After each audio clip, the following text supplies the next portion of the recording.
আসসালামু আলাইকুম, সবাইকে শুভেচ্ছা জানাচ্ছি। মাসুম মাহবুব। প্রিয় দর্শক, ওপেন দ্য ইউটিউব চ্যানেল এবং মাসুম মাহবুব ফেসবুক পেজ দেখছেন। সরাসরি লাইভে আমি আছি আপনাদের সাথে। এখন বেশ কিছু গুরুত্বপূর্ণ খবর দিতে চাই। আপনারা কি দেখতে এবং শুনতে পাচ্ছেন? সবাই আমাকে একটু কমেন্ট করবেন। ঢাকার শনিয়াকড়া যাত্রাবাড়ি থেকে দেখছেন এক ভাই, রোমানিয়া থেকে, কুলাউয়ারা সিলেট থেকে, সৌদি রিয়াদ থেকে দেখছেন, রোম ইটালি থেকে দেখছেন, চুয়াডাঙ্গা থেকে শাহিন দেখছেন, কারওয়ান বাজার থেকে দেখছেন, বরিশাল কাশিমপুর থেকে দেখছেন, সন্দ্বীপ থেকে দেখছেন।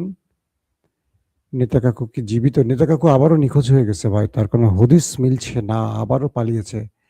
ইরান আক্রমণ বাড়ালেই সে পালিয়ে যায়। বগুড়া শেরপুর থেকে শুনছেন মাহফুজ। শেরপুর আমার খুব পছন্দের জায়গা ভাই, বগুড়া শেরপুরের কথা বলছি। আমি প্রতি বছর একবার সেখানে যাবার চেষ্টা করি, গত বছরও সেখানে গিয়েছিলাম। প্রচুর ঘুরি। দর্শক, আমি তাহলে আপনাদের কমেন্ট মোটামুটি পেয়ে গেছি, আপনারা শুনতে এবং দেখতে পাচ্ছেন। লাভ ইউ রাজশাহী থেকে জানিয়েছেন ভাই, থ্যাংক ইউ আপনাকে টু। কুয়েত থেকে দেখছেন সাইফুল ভাই, সৌদি আরব নাজরান থেকে হাবিব, জয়পুরহাট থেকে দেখছেন, ভোলা থেকে আবু জাফর। ভালো আছেন ভাই? ভোলার আবু জাফর ভাই কেমন আছেন? দর্শক, আজকের সবচেয়ে ইম্পর্টেন্ট যে খবরগুলো আছে তার মধ্যে প্রধান খবরটি হলো আমেরিকার অনুরোধে কি বলে পাকিস্তানের প্রধানমন্ত্রী শাহবাজ শরীফ তিনি ইরানের প্রেসিডেন্ট মাসুদ পেজিশকিয়ানের সাথে ফোনে কথা বলেছিলেন।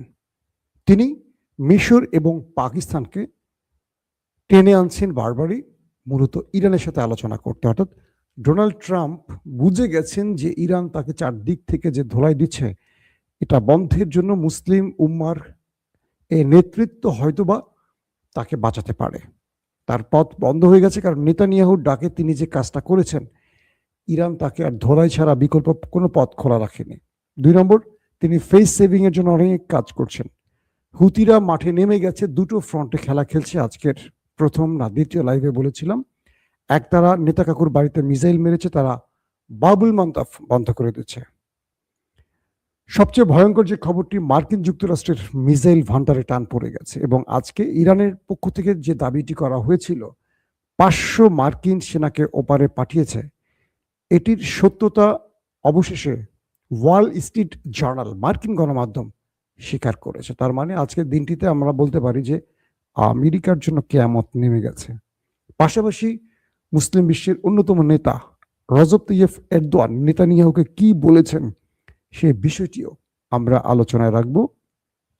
এছাড়া মার্কিন আরেকটি রণতরী এগিয়ে আসছে। দুটো রণতরী মার খেয়ে পালাবার পর জর্জ ডাব্লিউ বুশ নামে আরেকটি রণতরী এগিয়ে আসছে। এটার কি পরিণতি হবে সেটাও আমরা জানবো। আবার ইউক্রেনকে একটা শক্ত ধোলাই দিয়ে 31 জন সেনাকে ওপারে পাঠিয়ে দিয়েছে ইরান। দর্শক, চলুন আরো অনেকগুলো খবর থাকবে মূল আলোচনায়। প্রিয় দর্শক, ফহাদ নরসিংদী থেকে, মালয়েশিয়া থেকে দেখছেন না? ওকে, তো যেই খবরটি দিয়ে শুরু করতে চাই, পাকিস্তানের প্রধানমন্ত্রী শাহবাজ শরীফ আর ফিল্ড মার্শাল আসিম মনির সেনাপ্রধান, এই দুজন হলেন ডোনাল্ড ট্রাম্পের 1 নম্বর অনুগত ব্যক্তি, যারা দুজনেই ট্রাম্পকে শান্তিতে নোবেল দেওয়ার অনুরোধ করেছিলেন। কারণ এই ট্রাম্প গাজাতে নেতানিয়াহুকে দিয়ে লক্ষ লক্ষ মানুষকে ওপারে পাঠিয়েছে এবং ইরানে একই কাজ করছেন, তাই তাকে পুরস্কার দেওয়া উচিত, তাই তো নাকি? পৃথিবীর যেই দেশগুলোতে বা আমাদের মুসলিম দেশগুলোর মধ্যে যেখানে অনির্বাচিত সরকার আছে বা অবৈধ সরকার আছে, তারা আমেরিকাকে সবসময় সেলুট করে চলতে হয়। নির্বাচিত সরকার কখনো আমেরিকাকে তোয়াক্কা করে না। যেমন ভারতকে কি বড় বড় ট্যারিফ দিয়েছে ডোনাল্ড ট্রাম্প, অথচ মোদিকে সে বন্ধু বলে, কিন্তু মোদি হার মানেনি, কারণ সে নির্বাচিত প্রধানমন্ত্রী। বাংলাদেশে দেখেন, আমেরিকার অনুরোধে খলিল সাহেবকে পররাষ্ট্রমন্ত্রী করা হয়েছে। অর্থাৎ বাংলাদেশ চলছে এখন ভারত এবং আমেরিকার অনুরোধে বা তাদের পছন্দের ইচ্ছা। তারেক রহমানের ইচ্ছা এখন শুরু হয়নি, হয়তো বা ইনশাআল্লাহ শুরু হবে 6 মাস 1 বছর পর। তারেক রহমান নিজের ইচ্ছা মতো রাষ্ট্র পরিচালনা করবেন। এখন পর্যন্ত তাকে আমার মনে হয় না যে তিনি তার ইচ্ছে মতো রাষ্ট্র চালাতে পারছেন। চলছে অদৃশ্য কোনো শক্তিতে, আমার মনে হচ্ছে, বাকিটা হয়তো আপনারা বলতে পারবেন। তো পাকিস্তানের প্রধানমন্ত্রী শাহবাজ শরীফ তিনি কথা বলেছিলেন ইরানের প্রেসিডেন্ট মাসুদ পেজিশকিয়ানের সাথে। তিনি বলেছেন মাসুদ পেজিশকিয়ানকে যে আমরা আমাদের বন্ধু রাষ্ট্র ইরানকে নিয়ে টেনশনে আছি। আমরা চাই যে কোনোভাবে এই যুদ্ধটা বন্ধ হোক, কারণ ইরানের মানুষ ক্ষতিগ্রস্ত হচ্ছে, প্রাণ হারাচ্ছে। আহা হা হা। তিনি বলছেন ডোনাল্ড ট্রাম্প চাচ্ছেন যুদ্ধবিরতি। তো আপনি যদি চান আমাদের সাথে আলোচনা করতে পারেন, আমরা সে আলোচনাগুলো ট্রাম্পকে পৌঁছে দেব। পাশাপাশি শাহবাজ শরীফ তুরস্কের প্রধান প্রেসিডেন্ট রজব তাইয়্যিপ এরদোয়ান এবং মিশরের প্রেসিডেন্ট আব্দুল ফাত্তাহ আল সিসির সাথে যোগাযোগ করেছেন। অর্থাৎ এই তিনটি দেশ এখন চাইছে যে কোনোভাবে যুদ্ধ বন্ধ করার। আমি এখানে দুটো ফ্যাক্ট তুলে ধরি। এক, রজব তাইয়্যিপ এরদোয়ান বলেছেন যে মুসলিম বিশ্বের উচিত ঐক্যবদ্ধ হওয়া, এবং তিনি নেতা কাকুর সমালোচনা করে বলেছেন যে পৃথিবীতে এই মুহূর্তে একমাত্র যুদ্ধবাজ ব্যক্তি সে। তিনি ট্রাম্পকে মাঠে নামিয়েছেন। তিনি 23 অক্টোবর থেকে প্রায় 2 বছর গাজার মানুষকে নৃশংসভাবে শেষ করেছেন। তিনি আরো বহু রাষ্ট্রে এভাবে অবৈধভাবে হামলা করেছেন। ব্যাপক সমালোচনা করেছেন এরদোয়ান নেতা কাকু, করে বলছেন যে তাকে যে কোনোভাবে এই যুদ্ধ থেকে সরাতে হবে, এবং তার দেশের জনগণকে বলছে ওই রাষ্ট্রটিকে একটা বড় বিপদে ফেলে দিচ্ছে সেই ব্যক্তি, তিনি ওই দেশের জন্য বিপজ্জনক। কে বলছে? এরদোয়ান। এরদোয়ান মুসলিম বিশ্বকে বলছেন, এটি হলো সবচেয়ে ইম্পর্টেন্ট বক্তব্য। তিনি বলছেন মুসলিম বিশ্বের উচিত এখনই ঐক্যবদ্ধ হওয়া, কারণ ওরা ঐক্যবদ্ধ হয়ে গেছে আর আমরা বিভাজিত আছি। ওরা বলতে ট্রাম্প নেতানিয়াহুকে বুঝিয়েছেন। তিনি বলছেন যদি এই মুহূর্তে মুসলিম বিশ্ব কোনোভাবে নিজেরা নিজেদের মধ্যে সংঘর্ষে জড়িয়ে পড়ে, তাহলে সবচেয়ে বেশি ক্ষতিগ্রস্ত হবে মুসলিম উম্মাহ।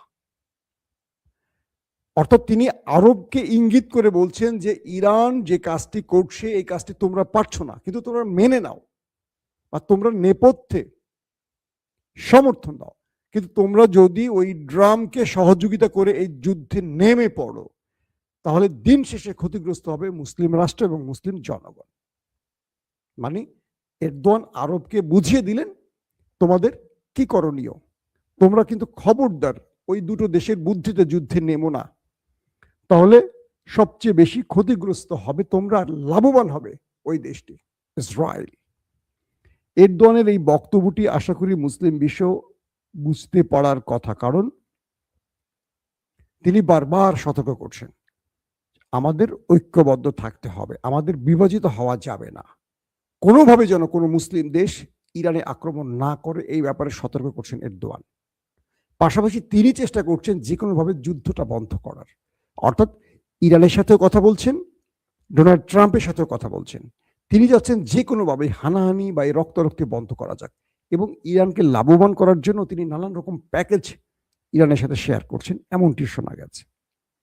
তো বলা হচ্ছে আমেরিকার প্রেসিডেন্ট ডোনাল্ড ট্রাম্প তিনি শাহবাজ শরীফকে, তার পুতুল সরকার শাহবাজকে দিয়ে ফেস সেভিং এর জন্য বারবারই ইরানের কাছে ধর্ণা দিচ্ছেন। ইরান শাহবাজকে বলেছেন যে আমরা আমাদের ন্যায্য অধিকারের জন্য লড়াই করছি, আমাদের উপর হামলা করা হয়েছে, আমরা কারোর উপর হামলা করিনি। আমেরিকাকে এই হামলা বন্ধ করতে হবে এবং আমাদের অধিকার ফিরিয়ে দিতে হবে, যেটা যুগের পর যুগ আমাদেরকে বঞ্চিত করা হয়েছে। আসেন, হুতিরা নতুন স্টেটমেন্ট দিয়েছে। তারা বলছে যে আজকে আমরা ওই দেশটিতে অ্যাটাক করেছি মিসাইলের মাধ্যমে, এটি আজকে শেষ নয়, কন্টিনিউ প্রসেসে এখন আমাদের অ্যাটাক চলবে ওই দেশটির উপর। পাশাপাশি বাবুল মান্দাব তারা বন্ধ করার ঘোষণা দিয়েছে। পুরো পৃথিবী এখন টেনশনে আছে, একদিকে হরমুজ, একদিকে বাবুল মান্দাব। এই দুটো বন্ধ হলে গালফ কান্ট্রির তেল বের হওয়ার রাস্তা বন্ধ হয়ে যাবে, পুরো পৃথিবীর তেলের বাজার অস্থির হয়ে পড়বে, টালমাটাল হয়ে যাবে, দাম তো কোথায় উঠবে বুঝতেই পারছেন, কিন্তু তেল পাবেও না সবাই ঠিক মতো। অর্থাৎ এই যুদ্ধটাকে ইরান এখন কৌশলে, মানে তেলের মাধ্যমে যুদ্ধটাকে তেল যুদ্ধের দিকে নিয়ে যাচ্ছেন। এখানে অস্ত্রের চেয়েও তেলের খেলাটা এখন বিজয়ের পথে, যেটা অস্ত্র দিয়ে সম্ভব না সেটা ইরান হরমুজ আর বাবুল মান্দাব দিয়ে খেলে দিচ্ছেন। ট্রাম্প পাগল হয়ে গেছেন। এখন ট্রাম্প তার নিজের অবস্থা তিনি বুঝতে পারছেন যে তিনি কোন বিপদে পড়েছেন নেতানিয়াহুর জন্য। গতকালকে তিনি একটি মার্কিন যুক্তরাষ্ট্রের মায়ামিতে একটি প্রোগ্রাম করেছেন, সেখানে খুব চমৎকার একটি কথা বলেছিলেন। তিনি বলেছিলেন আমার খুব জ্ঞানী লোক পছন্দ না, যারা নিজেরা কামিয়াব হয়েছেন তাদের আমার পছন্দ না, আমার একটু গর্ধব শ্রেণীর লোক খুব পছন্দ, যারা শ্রেষ্ঠত্ব অর্জন করেছেন, বিজয় অর্জন করেছেন, কামিয়াব হয়েছেন, তারা সবসময় নিজেদের বিজয়ের গল্প শোনাতে পছন্দ করে। আমার এদের পছন্দ না। আমার পছন্দ একটু গর্ধব লুজার লোকদের, কারণ তারা আমার বিজয়ের গল্প শুনতে পছন্দ করবে। মানে ডোনাল্ড ট্রাম্পের এই বক্তব্যটি আমার খুব মজা লাগছে, বুঝছেন না, আমি যখন শুনলাম। অর্থাৎ তিনি সবসময় গর্ধবদের সাথে চলতে পছন্দ করেন, কারণ গর্ধবদের তিনি বলতে পারেন, দেখেছো আমি এটা করেছি, দেখেছো ওটা আমি করেছি। আর যারা শ্রেষ্ঠত্ব অর্জন করেছে তারা তো ডোনাল্ড ট্রাম্পের কথা শুনবে না, তারা তো তাকে ওই পাবনার লোক মনে করবে, হেমায়তপুরের লোক মনে করবে। তো তিনি কাদেরকে এই যুদ্ধে ব্যবহার করছেন? শাহবাজ শরীফের মতো লোককে, যাকে তিনি গর্দভ হিসেবে বিবেচনা করছেন। মোহাম্মদ বিন সালমানকেও তিনি খোঁচা দিয়ে কথা বলেছেন যে সৌদি আরব এখন আমার পেছনে পেছনে ঘুরছে। সৌদি আরব আমেরিকার চোখে তাদের অবস্থানকে জেনেছে। একটা সুন্দর ভালো জিনিস আমরা দেখলাম। মার্কিন বিভিন্ন সূত্রগুলো বলছে যে এই যুদ্ধে আমেরিকা ইরানের বিরুদ্ধে, ইরান এবং ইসরায়েল, আমেরিকা এবং ইসরায়েল, তারা প্রায় ৩,০০০ বোমা মেরেছে, মিসাইল বা বোমা মেরেছে ইরানের ভেতরে ৩,০০০। এর মধ্যে মার্কিন যুক্তরাষ্ট্র ৮৫০ টোমাহকই মারছে। বলা হচ্ছে তাদের হাতে মিসাইল ফুরিয়ে আসছে, ইন্টারসেপ্টর ফুরিয়ে আসছে। আমেরিকা এক বছরে যে মিসাইল তৈরি করতে পারে, পুরো এক বছরে, সেগুলো গত ২৭ দিনে শেষ হয়ে গেছে। মানে ২৭ দিনে এই পরিমাণ মিসাইল মারছে, যেটা তাদের এক বছর লাগে তৈরি করতে। এই যুদ্ধটা যদি লম্বা সময় চলে, আমেরিকা সংকটে পড়ে যাবে, কারণ আমেরিকার হাতে বাকি যে মজুদ আছে সর্বোচ্চ ১ মাস চলবে, আর ইরান ৬ মাসের প্রস্তুতি নিয়ে বসে আছে। পাশাপাশি ইরান প্রতিদিন, মানে কি বলবো, ডজন ডজন মিসাইল বানাচ্ছে। মানে ইরানের যেটা বানাতে লাগে ৭ দিন বা ৫ দিন, আমেরিকা সেটা লাগে ১ বছর ধরেন, বা ২ মাস। মানে ১ বছর বলতে ১ বছর তারা যে বোমাগুলো মেরেছে ১ বছরে সেটা তৈরি করা সম্ভব না, কিন্তু ইরান তৈরি করতে পারবে। ইরান অল্প টাকায় বেশি দামের মিসাইলগুলো ধ্বংস করে খেলাটাকে ঘুরিয়ে দিচ্ছে। একটা ব্যাপার গেল। পাশাপাশি আমেরিকা আরেকটি রণতরী পাঠিয়েছে জর্জ ডব্লিউ বুশ নামে। অর্থাৎ আব্রাহাম লিঙ্কন এবং জেরার্ড আর ফোর্ড এই দুটো ধোলাই খেয়ে অসুস্থ হয়ে গ্রিস বন্দরে গিয়ে পালিয়ে এখন সেবা করছে। অর্থাৎ এগুলোর চিকিৎসা চলছে, ঠিক করার মেরামতের কাজ চলছে। এখন বাধ্য হয়ে আমেরিকা আরেকটি রণতরী পাঠিয়েছে এই অঞ্চলে। ইরান বলছে যে তোমার সবচেয়ে বৃহৎ রণতরী কোথায় মিস্টার ট্রাম্প? তুমি না খুব অহংকার করে বলেছিলে যে তোমার এই রণতরীতে কিচ্ছু করতে পারবে না ইরান, তুমি কার ভয়ে পালিয়েছ? কি দুর্দান্ত মানে টিপ্পনি কাটে ইরান, বুঝতে পারছেন? ইরান মিডিয়া দিয়ে ভালো খেলতে পারে। এই দেশটাতে মোটামুটি কি বলবো, জটিল জায়গায় জটিল লোকদেরকে বসিয়ে রাখে। ডোনাল্ড ট্রাম্পের মুখ হয়ে গেছে, বলছে যে আমার এক জেরার্ড আলফোর্ড অথবা আব্রাহাম লিঙ্কন ইরানের জন্য যথেষ্ট। দুইটাই আসছে পরবর্তী, দুইটাই মাইর খেয়ে পালাইছে। এটা কম বলেন? তারপরের গুরুত্বপূর্ণ খবরটি হলো, মানে ওইখানে ইরান বলছে যে তোমার জর্জ ডব্লিউ বুশকেও আমরা জায়গা মতো পাঠাবো, তুমি আসো। গত ২৪ ঘন্টায় ইরান মার্কিন যুক্তরাষ্ট্রের কয়েকটা স্টেট, মানে কয়েকটা জায়গায় হিট হয়েছে। একটা হলো প্রিন্স সুলতান বিমান ঘাঁটি সৌদি আরবের, এটা বলেছি আপনাদের আগের লাইভে। কাতারের আরেকটি স্পটে হামলা হয়েছে, আমি সেটা আপনাদেরকে জানিয়েছিলাম যে বুবিয়ান আইল্যান্ড কাতারের, এটি ইরাকের কাছাকাছি। এখানে গোপনে প্রবেশ করেছিল আমেরিকান সেনারা। তো ইরানের গণমাধ্যম বা ইরানের যিনি মিডিয়া উইং কন্ট্রোল করেন, জেনারেল ইব্রাহিম জুলফিকারি, তিনি বলেছেন যে আমরা এই দুটো জায়গায় অ্যাটাক করে মার্কিন যুক্তরাষ্ট্রের ৫০০ সেনাকে টিকিট ছাড়া উপরে পাঠিয়েছি। একটি স্থানে ছিল ১০০ মার্কিন সেনা, অপর স্থানে ছিল ৪০০ মার্কিন সেনা। তাদেরকে আমরা মিসাইল এবং ড্রোনে অ্যাটাক করেছি।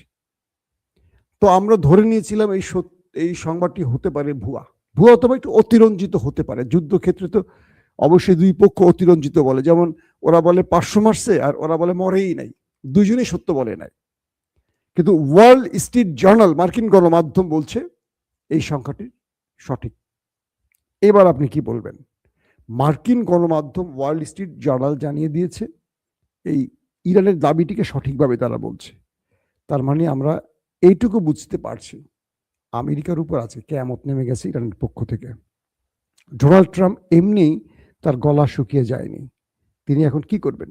মার্ক রুবিও, মার্কিন যুক্তরাষ্ট্রের অন্যতম ডোনাল্ড ট্রাম্পের ডান হাত যাকে বলা, মার্ক রুবিও, তিনি পৃথিবীর কাছে সাহায্য চেয়েছেন। তিনি বিশ্বকে বলছেন আমাদের সাহায্যে এগিয়ে আসো। মানে কি বিষয়টা বলেন? দুটো দেশ, পৃথিবীর প্রযুক্তির ক্ষেত্রে সবচেয়ে উপরে থাকা ইসরায়েল এবং আমেরিকা একটি দেশের সাথে লড়াই করছে, যাদের কাছে পারমাণবিক নেই, যাদের কাছে ভালো যুদ্ধ বিমান নেই, ভালো আকাশ প্রতিরক্ষাও নেই। সেই দেশটির সাথে লড়তে গিয়ে তারা এখন বিশ্বের দরবারে সাহায্য চেয়েছেন যে আমেরিকা এবং ইসরায়েলের সাহায্যে এগিয়ে আসো, মুক্ত হস্তে দান করো, মানবতার কল্যাণে এগিয়ে আসো। বুঝছেন? কে বলছে? Mark Rubio. তিনি পৃথিবীর মোড়লদের কাছে সাহায্য চেয়েছেন আমেরিকার জন্য। আহা, ট্রাম্প ক্যা হুয়া, ক্যা হুয়া। খুব ইন্টারেস্টিং একটি খবর পাওয়া গেছে যে দুবাইতে গতকালকে বুর্জ খলিফায় একটি অলৌকিক ঘটনা ঘটেছে। একটি প্রকাণ্ড বজ্রপাত এই ভবনটিতে হিট করেছে। যদিও ক্ষতি হয়নি, কিন্তু একটি বার্তা আছে। প্রথম বার্তাটি ছিল তেল আবিবের জন্য হাজার হাজার কালো কাক দেশটি ছেড়ে চলে গেছে, এবং এটা নিয়ে নানান রকম তথ্য আসা শুরু করেছে যে তাদের হতাশ করে ফেলেছে সেই দেশটির ভেতরে। তারা একটা বড় অশনি সংকেত টের পাচ্ছেন ওই দেশটির জনগণ। এর পরপর দেখলাম ইসরায়েলের অন্যতম বন্ধু বা মিত্র আরব আমিরাতের সবচেয়ে বড় ভবন, তাদের অহংকার, পৃথিবীর সবচেয়ে উঁচু ভবন, যেটা 2717 ফিট, 2717 ফুট উচ্চতার একটি ভবন বুর্জ খলিফায় একটা বিশাল বজ্রপাতের ঘটনা ঘটেছে। এবং এটি একটা ভিন্ন মেসেজ দিয়েছে, হয়তো ঐশ্বরিকভাবে বা আল্লাহ প্রদত্ত, এমনটি অনেকে বলছেন, যদিও এটার বড় কোনো ক্ষতি হয়নি।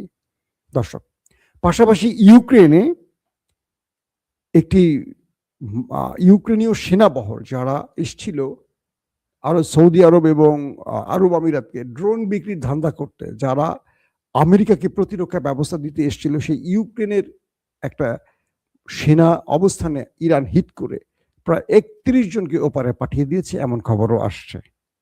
এখন বলেন কোথায় যাচ্ছে এই খেলা?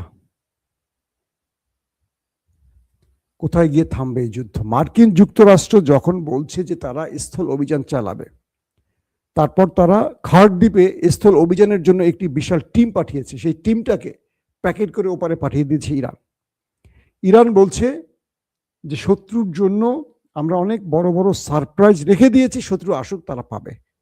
কয়েকটা প্রশ্ন আসতে পারে, এখন লাস্ট 1 মিনিটের কয়েকটা প্রশ্ন করি। ইরানের কাছে এত রিয়েল টাইম ইন্টেলিজেন্স বা এত গোপন তথ্য আসছে কোত্থেকে? আজকে দিনের প্রথম দুটো লাইভ যারা দেখেছেন তারা তো জানেন, আমি অনেকগুলো খবরে রিপিট করিনি। ইরানের কাছে এখন মার্কিন যুক্তরাষ্ট্রের প্রত্যেকটা অবস্থানের খবর চলে আসছে। মধ্যপ্রাচ্যের প্রতিটা ঘাঁটিতে ইরান অ্যাটাক করেছে। প্রকৃত সংখ্যা না বললেও অজস্র মার্কিন সেনা পৌঁছে গেছে। ইসরায়েলে 15,000 সেনার সংকট তৈরি হয়েছে। এই বিষয়গুলো নিছক নয়। আজকে ইরানের মধ্যেও ভয়াবহ অ্যাটাক হয়েছে, কয়েক দফা বিশাল বিশাল অ্যাটাক হয়েছে। ইরানও ওই দেশটির মধ্যে বড় বড় অ্যাটাক করেছে। এই অ্যাটাকের খবর প্রতিদিন দিয়ে লাভ নেই, অ্যাটাক পাল্টা অ্যাটাক চলছে, এটা বন্ধ হচ্ছে না। মাঝে মাঝে একটু খবরের ডিপতে গিয়ে ভিন্ন খবরগুলো দিতে চাই যে আসলে যুদ্ধটা কোন দিকে যাচ্ছে। তো ডোনাল্ড ট্রাম্প এই মুহূর্তে তিনি সবচেয়ে বিপদ সময় পার করছেন। চারদিক থেকে তার জন্য দুঃসংবাদই আসে, ভালো কোনো খবর আসে না। তিনি হাজার হাজার সেনা মধ্যপ্রাচ্যে নিয়ে আসছেন। তিনি জর্জ ডাব্লিউ বুশ যে রণতরী সেটিও আনছেন, অর্থাৎ তিনি এরা বড় যুদ্ধের প্রস্তুতি নিচ্ছেন। ইরানও প্রস্তুতি নিচ্ছে, কিন্তু নেপথ্যে ইরানকে রাশিয়া, চীন এমন ভাবে যুদ্ধের যে মাঠ তৈরি করা বা যুদ্ধের যে মূল প্ল্যানিং তৈরি করা হেল্প করছে, যেটা আমেরিকা পুরোপুরি নাস্তানুবোধ হয়ে যাচ্ছে। যদি এই খবরটি সত্য হয়, আজকেই 500 মার্কিন সেনা ওপারে যায়, এটা আমেরিকার ইতিহাসের সবচেয়ে বৃহৎ ধাক্কা বলে বিবেচিত হবে।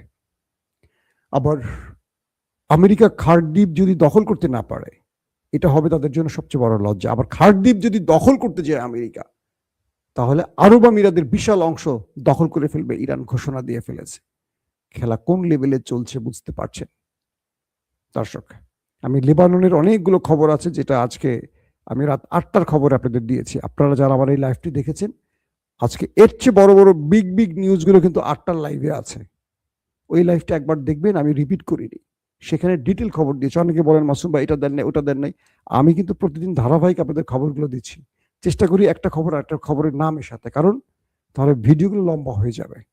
আপনারা প্রতিদিন আমার চ্যানেলটা ভিজিট করে দেখবেন যে প্রতিদিন অন্তত 3 থেকে 4টা ভিডিও দেই, সেখানে আমি প্রতিদিনকার আপডেটগুলো সিরিয়ালি আমি দেওয়ার চেষ্টা করি। দর্শক বিদায় নিচ্ছি আজকের মতো, ইনশাআল্লাহ আগামীকাল আবারও দেখা হবে। সেই পর্যন্ত ভালো থাকবেন, আল্লাহ হাফেজ।